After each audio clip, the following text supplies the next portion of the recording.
Hey guys, today is Saturday, November the 1st, 2025. And in this topic today, I want to cover, in part, the marketing cover letter, specifically how to get endorsement statements and when we need to get those done. So whether it is job placement or supported employment, the process is going to be really pretty much the same. And I've learned this the hard way over and over again, even with job placement people, which in theory is for folks who have greater skills and abilities. They really don't want to do these things. What they're expecting is for us to get them a job. I mean, that's just it. And when you think about it, it's really not completely their fault. I mean, the name of the program is job placement, and it makes them think along the same lines as if we are a staffing agency, which we most certainly are not. The spirit of that program has always been one of partnership. We are job coaches, and we should be able to coach them from the sidelines and to expect them to execute. It's not the way it works. Okay, in reality, we really do kind of have to hold their hands a little bit and treat them like they're supported in order to get them going. Because otherwise, as we have seen time and time again, it really is more difficult than supported employment, because we're trying to count on them and depend upon them to perform certain steps, and they're just not doing it. Which again goes back to the justification for trying to minimize those numbers on our caseload. We probably will never not accept some job placement for reasons that we've already discussed, but we can at least minimize that so that it doesn't cause us to suffer as a company, wasting our time and energies on scenarios and situations that are frustrating, because we have expectations of those folks, and they're not fulfilling them. And because they're job placement, these are people that should be able to do some things, right? They should, but they most of the time they don't. All right. So that being said, sorry, that was a little bit of a rant. We need to perform. We need to be able to get these endorsement statements regardless of the program. Okay. And we have such a loose, flexible framework in that we can get them quickly at any time. In fact, that's the goal, is to get these endorsement statements as fast as possible. For example, if we're working with someone who is supported employment, and we know from the CPA, if we know that we're going to take their case, immediately following the CPA, after we get it turned in, then we can be approaching those customers and requesting their references, getting their picture in line. Now, can we do anything with that information yet? No, not according to policy. We are not allowed to provide any services before receiving a service authorization. That's what gives us the authority to act on their behalf. But there's nothing in policy that says that we cannot ask for that information. Okay, and we need to be able to get that quickly. Okay, by the time the plan meeting happens, we need to have all that information together. Okay, now again, we have not yet received the referral or the SA for job placement. Okay, so we need for placement, job development and placement. Okay, but we can have the information ready. In fact, as soon as the plan meeting is over and the signatures are on there, after we get the service authorization, then we can put all of that stuff together: the picture, the endorsement statements, a little bit about their experience, and their availability, right? So all of those are the components of the marketing cover letter, and we need to have that. We need to have that done, because we cannot execute. Okay, we cannot advocate on their behalf, not effectively, until we have that marketing cover letter, and then we can schedule our blitzes, or however we want to do it, right? We have reserved specifically Tuesdays, Wednesdays, and Thursdays for blitzes. Guys, I'm loving it. I don't know about you, but we are really seeing beginning the emergence of predictability and a system and a process. It is coming together, and I am absolute because now we're beginning to make placements almost at will. And this is another reason why I feel like job placement kind of needs to be on the back burner, is because we have so much more control.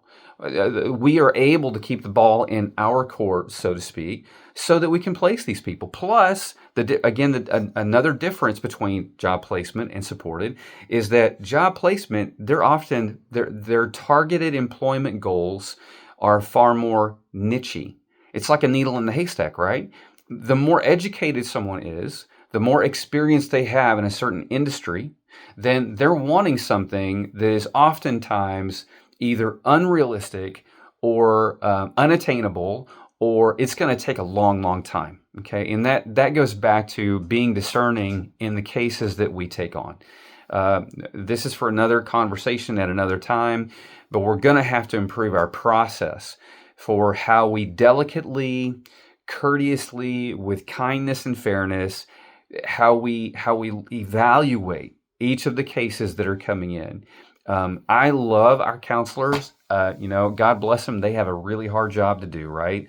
Okay, but we have to, and we kind of have to work with them. There's this flexing, because if we tell them no about it, all of the referrals that they're sending our way, well, then those referrals are going to dry up. They're not going to continue to send them to us. But we have to be confident that we can help these people find employment. We have to believe in the direction they're wanting to go. And if we don't believe in it, if we're not confident that we can help them, then we have no business taking the case, because we understand it's either not possible or it's going to take way too long to try to find someone that particular job.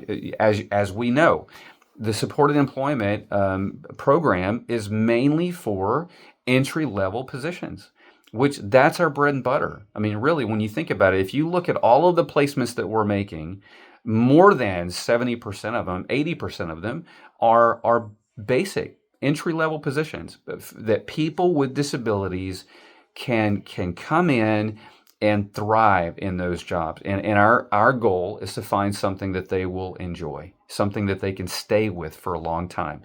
Okay, so let's get back to how to get the endorsement statements. Now, we have used the texting method, right? We will call the references and introduce ourselves. And best practice is that the customer will do the initial phone call first. But again, some of them are not able or they're not willing. Okay, so let's say that they're willing. Okay, let's say they make those calls. They asked for these folks to be references. The references agree. Okay, and then they let them know, hey, my job coach is going to be calling you or texting you to get some of your thoughts about me and for the cover letter. Okay, so this is where the endorsement statements come in, right?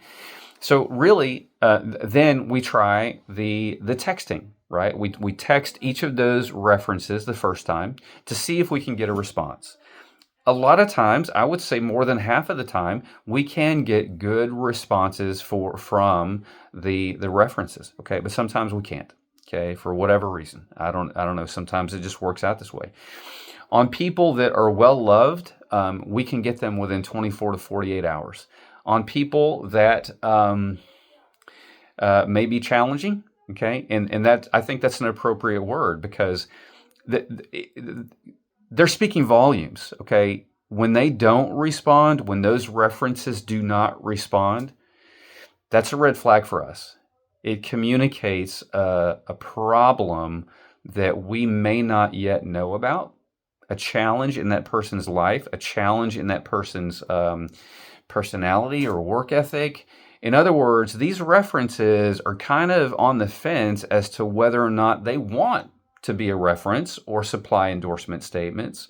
Okay, so that could be a potential issue, a red flag for us to understand that, okay, something's going on here and we don't quite yet know what it is. All right. All right, so let's say we're having trouble getting the endorsement statements. Okay, what can we do? Okay, again, we need to get these done. Okay, because we can't do our jobs effectively without them. Okay, so guys, I want to give you the freedom to do whatever it is that you need to do. You've got the numbers. Okay, if texting is not working, then the next step is to call them. Okay, always be kind and courteous. Yeah, this goes without saying. Never rude, never irritable, or anything like that. But just whenever you call, introduce yourself. Let them know how you learned about them through the customer. You referred to them by the customer, right? And it's your understanding that they're okay with being a reference, right? We're believing that they're going to be a reference for this person because more than likely they've already agreed to it. Or if they haven't, you might have to back up a step and say, well, so and so mentioned that you might like to be a reference for them. Is that okay? Would you like to be a reference? I mean, this is what we're about. This is what we're trying to do. We contract with Texas Workforce. We help people with disabilities find jobs. The whole spiel, right? And so you give them a little context.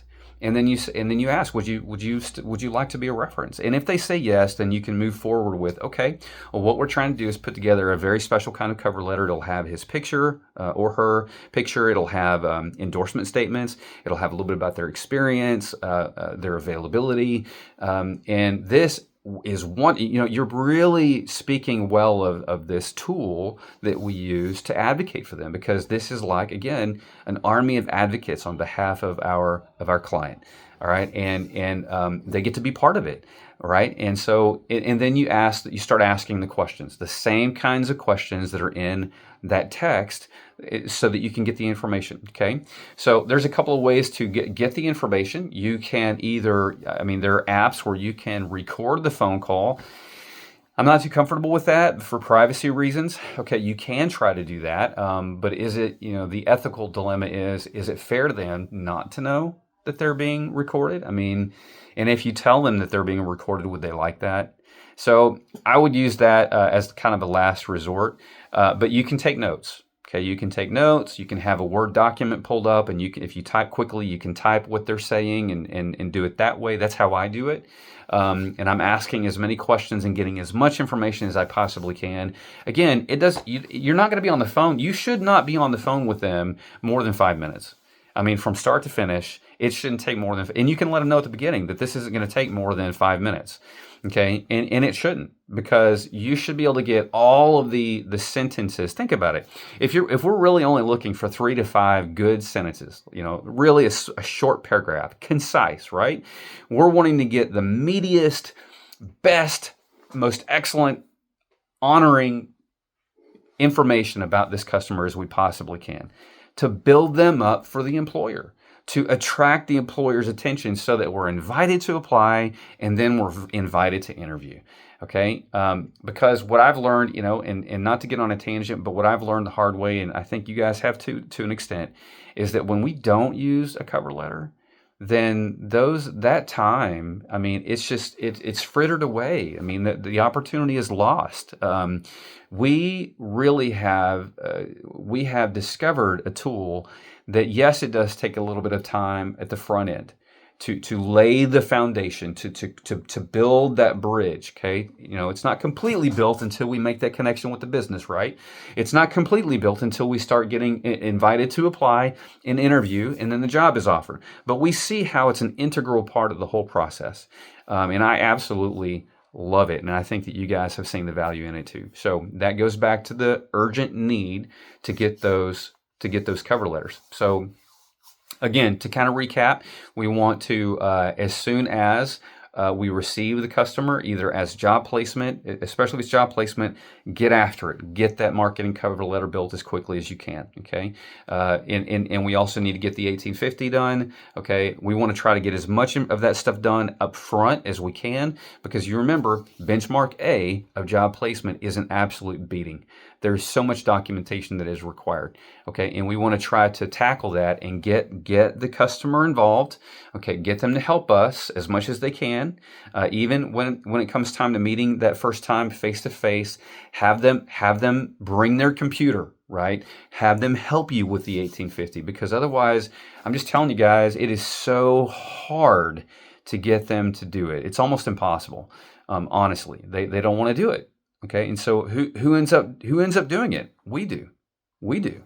Okay. And so if you can't get their help up front, and you should be able to in the beginning, then it will save you scads of time to try to get all this stuff done. If they're supported employment, okay, right after the CPA, is done, if you're confident that we're going to take this person on, then get that information, get the references, okay, get the picture, but don't do anything with it until after we get the service authorization for job development and placement. Because remember, we want to be above board in all of our dealings. We want to do this. We want to do this as best we can according to policy. And policy says that we cannot provide services until we have a service authorization. Okay. All right, so that's the timeline of how we're going to try to get these cover letters, these endorsement statements for the cover letters. And I think that pretty much wraps it up. If you guys have any questions, let me know. Look. There's and I'm going to reference this probably again and again. There's a managerial statement called that says inspect what you expect, right? I have not done a good job of being crystal clear in expectations. It's been kind of willy-nilly. I've made a mistake that I've known in myself from the past when I was a manager, and often I can be a little bit too free, maybe a little bit too trusting is not really the right word, I don't think, but not clear enough. Not clear enough, and I can't hold you guys accountable for expectations that you know nothing about. So that's the reason why we're trying to really define how our system flows, so that there can be mutual accountability. Guys, I am just as accountable to you as you are to me. Okay, it may not seem like that, but I am. Okay, and I make mistakes, and I am striving to get better in every area that I can. And this is one of them. Training, communication, setting the expectation, trying to be the best leader that I can be for you guys. Ultimately, it is for our customers. It is for your growth and development, and it is for the glory of God.